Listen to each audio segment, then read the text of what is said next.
Bookies, and welcome to Book 101 Review. Book 101 is all about the books that I read for the last 40 years. And today I have my special guest. He is an author and, of course, one of the great coaches that we have today, no other than Mr. Dale Walsh. Thank you very much, Daniel. How are you?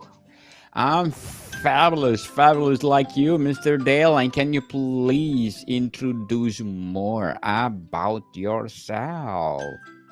Sure. So, I was basically I had a well, I was born in Texas. I was my mother divorced and remarried, and at the age of 10, I moved from Abilene, Texas, to New York City, and then I went to boarding school at the age of 14, and ended up at Dartmouth College in 1974-75. I was had a very successful academic freshman year, but I was doing a lot of drugs, a lot of marijuana, and other things that I shouldn't have. And so, in the summer after my freshman year, I basically had a psychotic break, and I was taken away from campus, put into a hospital, and this led to 5 years in a psychiatric program in New Jersey. And then I got my own apartment, went back to college, graduated magna cum laude in English from Fairleigh Dickinson University, and I started an entrepreneurial career as a independent tutor.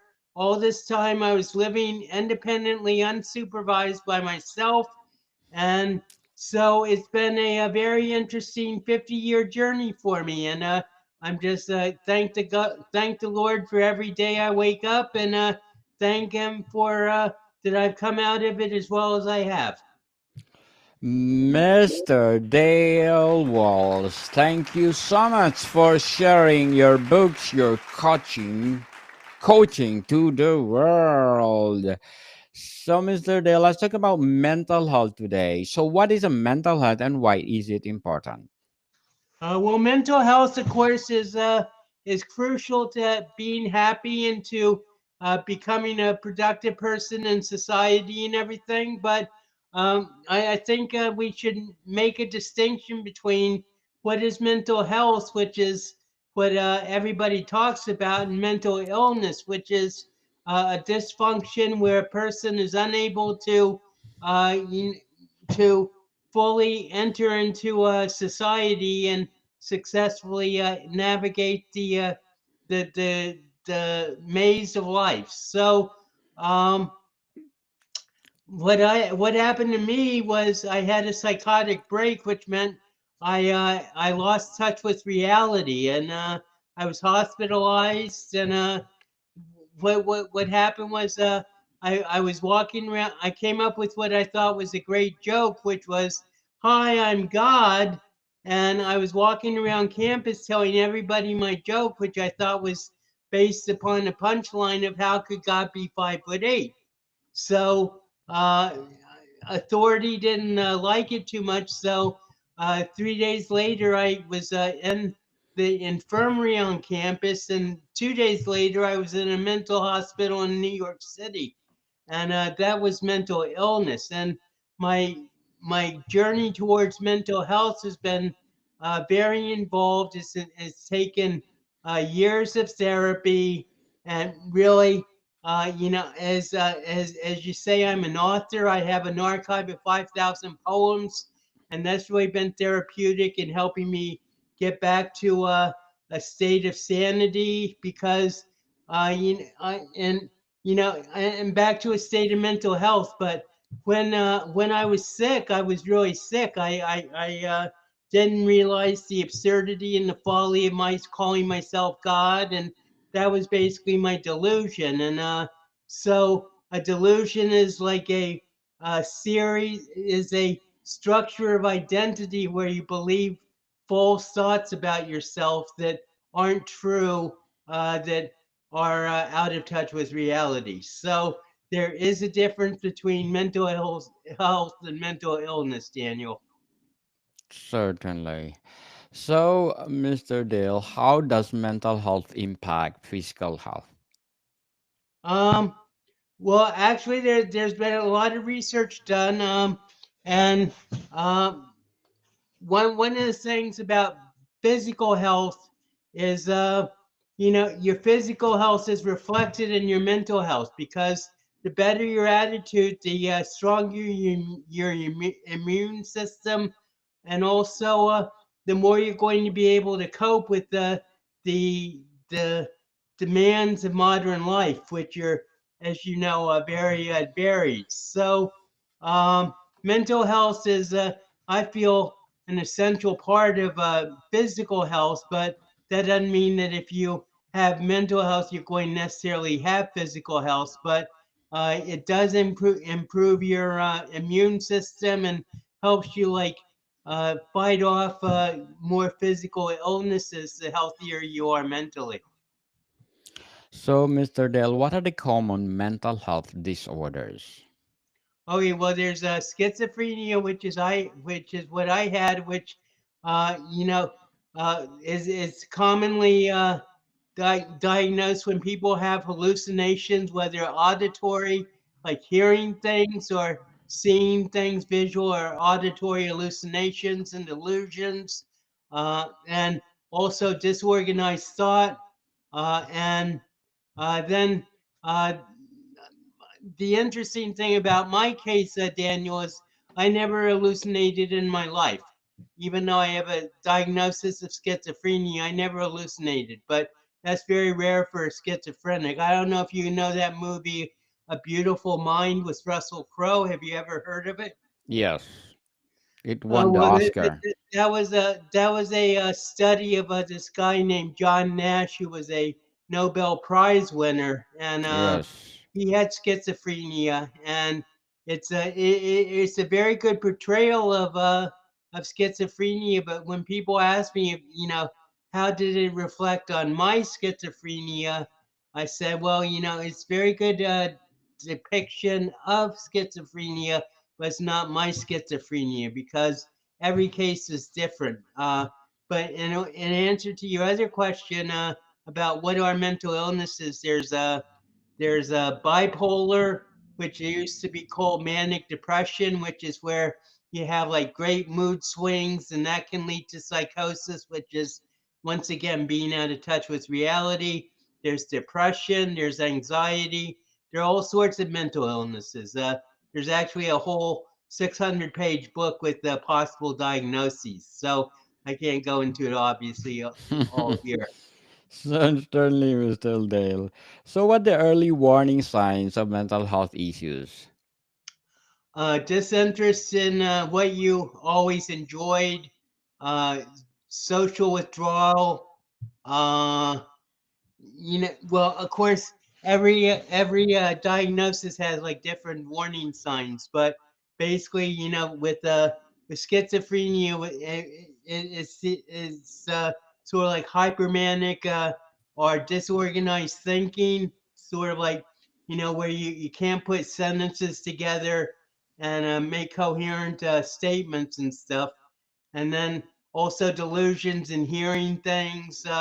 If you're hearing things, then uh, it can be an early sign of a oncoming mental illness. But there, um, and then I would just say, just sort of like a distance between you and the people that you love, that they can't really explain, but you're just like sort of like withdrawing, and that and that's basically it. Certainly. So, Mr. Dale, what is the difference between anxiety and depression? Well, anxiety means that what I say anxiety is it's a fear. It's a fear of the immediate future. Anxiety is sort of like, like when you get, like when you used to go to school and you had a big test coming up, and you were, and you were feeling jittery, and you were like all worried about the test and everything. That's uh, that's anxiety. Whereas depression is just basically a very great sadness. uncontrollable sadness that or depression that that you can't get out of easily. Certainly. So, Mr. Dale, how can social connections improve mental well being? Well, of course, social connections are very important to mental health, so whether you're healthy or not. But the thing about when you fall into a diagnosis, you tend, a lot of people tend to. I mean, I always got more social to tell you the truth. I would go to the hospital and I just like want to meet as many people as I want, but that's where like out of the ordinary. The ordinary thing is people withdraw, they lose interest in social contact, and and social contact, of course, is very important for uh, for mental health because the more connections you have, the more people you can relate to, the better off you're going to be, both in your inner self, but also in the outer world of just communicating with people. And if you have good social connections, then you can like talk to people about problems as they come up. Whereas sometimes, when you have like a mental illness beginning, you find it very hard to talk to people. Yes, indeed. So, Mr. Dale, let's talk about mental health treatment and coping strategies. What are some effective coping mechanisms for stress and anxiety? Well, from my own point of view, medication was very was. I meant anxiety and depression. Obviously, medication can help depression, but anxiety is sort of like it's sort of individual. Some people are helped by medication, other people aren't. But when you get into like serious mental illness or severe mental illness, like bipolar, schizophrenia, and schizoaffective, which is schizoaffective means they don't know whether you're schizophrenic or whether you're a major depressive. So the symptoms merge together. But in severe mental illness, it's basically the most important thing is to find a medication that works for you. And as for anxiety, I did have anxiety, but it was an outgrowth of my schizophrenia. But anxiety, there are a lot of ways you can do it. There's like breathing techniques you can learn, uh, like meditation, just walking. Walking is very good for no matter what condition you have, just because it like gets the body moving and gets that flow going. But uh, you, the thing about anxiety is you can treat it with medication as much as you want to, but ultimately, until you get to the root of what's causing you the fear or the anxiety itself, it's not going to get much better. Very well said, Mr. Dale. Very well said. How do therapy and counseling help with the mental health challenges? Uh, Well, the most important thing about therapy and mental health, there's a big debate there's still a big debate in the psychiatric community about how helpful talk therapy is for severe mental illness. And I having I was in a program for 5 years where I had 3 sessions a week and 2 group sessions a week with my doctor. And obviously, I attribute that intense therapy to one of the reasons why it came out so well. But talk therapy, is sort of like controversial, and that a lot of people say that it doesn't really have that much of an effect. But I think it does, and but I think the integration of medication, behavioral therapy, and talk therapy is essential to basic good recovery.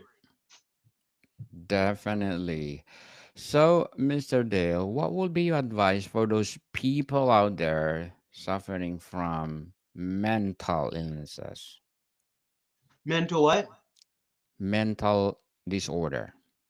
Uh, well, there's it's interesting you should ask that, Daniel, because there's this thing called agnosognosia, Anosognosia, and it's covered in this book by this doctor named Dr. Xavier Amador, Amador. And Yes. agnosognosia is a term taken from neurology, and it means that a person can't understand that there's anything wrong with their brain. So Yes. basically, it means, if you have a mental illness and you're psychotic and you don't think there's anything wrong with you, then you aren't going to take medication. You're going to fight therapy. You're going to fight, like getting help and everything. And so agnosognosia is like a big step to overcome when you first get sick.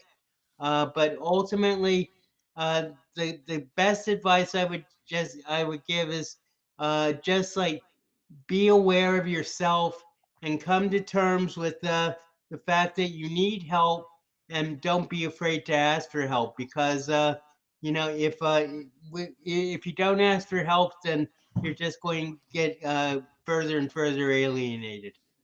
Yes, people. If you need help, please do ask for help. So, what would be your short term and long term goals as an author and as well as a coach? Well, I have 6 novels I want to get published. That's what my long term goal as an author. And also I also want to get like I have 5 books on Amazon under the name D.E. Walsh, but my goal is to publish more, like multiple collections of poetry, and my goal as a coach is to be able to to help as many people and to mentor as many people of my niche, which is the family caregivers of those with schizophrenia, as possible, just to help them not only cope with their own issues, but also to learn how to better cope with and help their loved ones.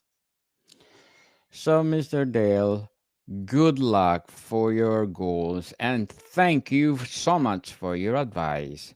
So, what are the some strategies for managing negative thoughts? Be aware of them. Be aware of Yes. them, and when they show up, just like write them down, and then write down the negative thoughts, and then uh, after you've written them down, write positive thoughts to neutralize them. Journaling, as they said. So, how can journaling be beneficial for mental health? Well, my poetry has always been sort of like my journaling. As I say, I have 5,000 poems. So, I just it's just like to get feelings and thoughts out on paper makes them not only understandable to you, so you can see them, but also it helps to in your interaction with therapists and with people that love you who are trying to help you. If you can write a journal and show it to a doctor or to a parent so that they know what you're thinking, and that helps enlighten them and helps them come to a better understanding on how to help. Certainly. So, how can someone seek help if they're struggling for their mental health? Um, I guess well, if you're in school, almost every university and every high school has like a counseling center, or at least a counselor that they can go to. Uh, but I, I I guess the greatest thing I could say is look,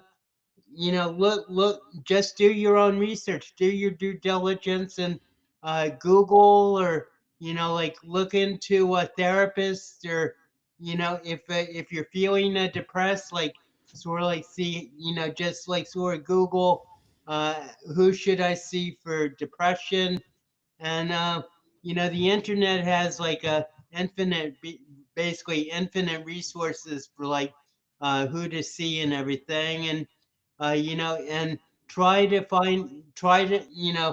try out different therapists and find one and keep working at one until you find one that works. And that's the same thing with medication, Daniel. Because Yes. there are a lot of medications, and a lot of times the first couple or two or three don't work, and just be I think self-awareness is the most important secret to recovery. Definitely. Self awareness is the key, people. So, Mr. Dale, what lifestyle changes can support better mental health? Stop doing marijuana and alcohol. I've I did marijuana and alcohol every day for like 35 years. And even though I stayed out of the hospital the last 30 years, it was definitely a complicating factor. So, and I've been straight sane and sober now for 17 years, Daniel. So, I think getting rid of street drugs and alcohol, and taking your medication, following what listening, if not always following what your therapist says, but at least be open minded and do what he or she says, and and also just like talk to loved ones and let them know what's going on with you. Congratulations, Mr. Dale. Keep up the good work. And before we wrap up our discussion for today, I'm inviting you to please do listen to my other podcast, Mental Health 101, in its first season, people. First season with Mr. Jimmy Smith. Please do listen to our latest episode. We are talking about, of course, mental health awareness. So, people, please do listen. Mental Health 101, wherever you listen your podcast. So, Mr. Dale, what are some misconceptions about mental health that should be addressed? uh One, I think the biggest one is that there is no hope for someone with a diagnosis. I'm living proof that you can recover.